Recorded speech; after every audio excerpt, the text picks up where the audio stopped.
This is definitely one of the smoothest firing weapons, so you don't really have to invest too much in your firing stability, lens stability. What I did is I really focused on the actual pattern and just making it a straight line, pretty much. So without holding breath, really easy to control.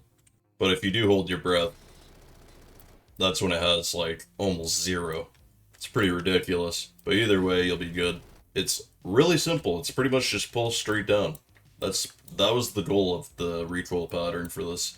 Alright, so first of all, we start off with the barrel, and we got the heavy assault long barrel because even with this maxed out, calibration set both to the right, it still feels pretty quick.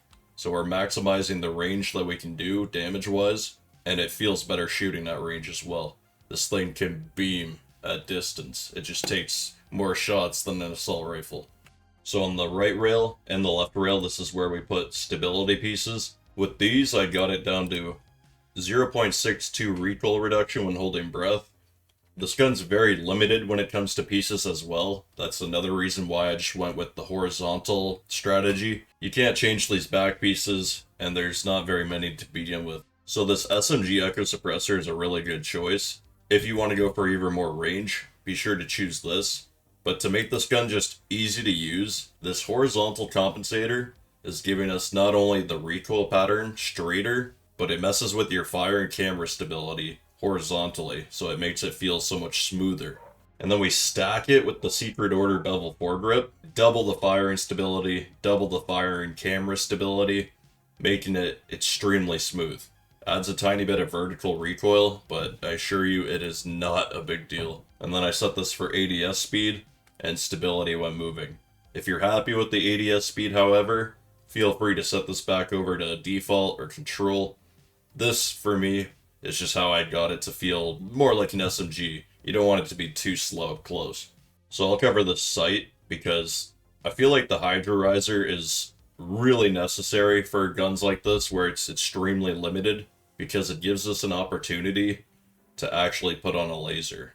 So first of all, we put on the multi-purpose tactical riser, slap that on, and then you put whatever color laser you like, but I feel like red's the easiest to see when you're actually using it in laser stance by hitting your change zoom button. And then you could put a tactical riser, you could put the sight riser again, but I wanted to maximize on the firing stability because it's almost at 1.0 flat. You don't want it going above the base firing stability, so I just went panoramic red dot sight.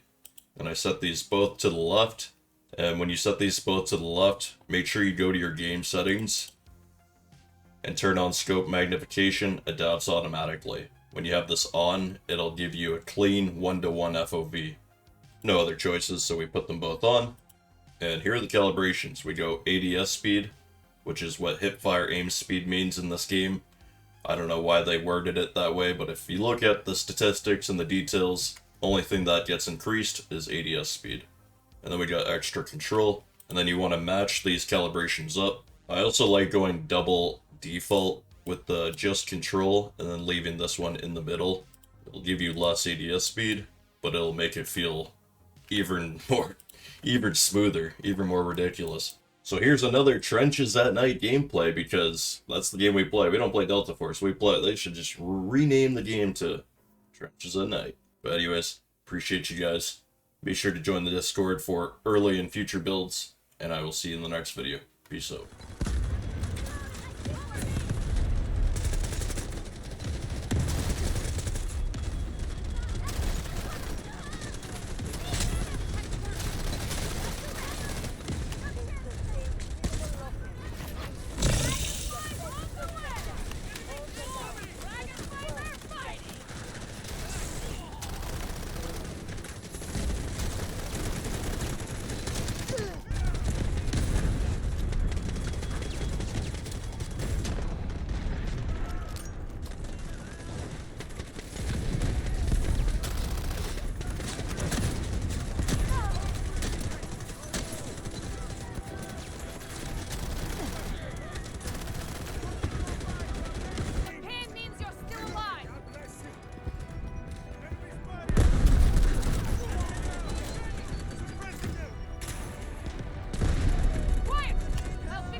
Shabby. Not too shabby.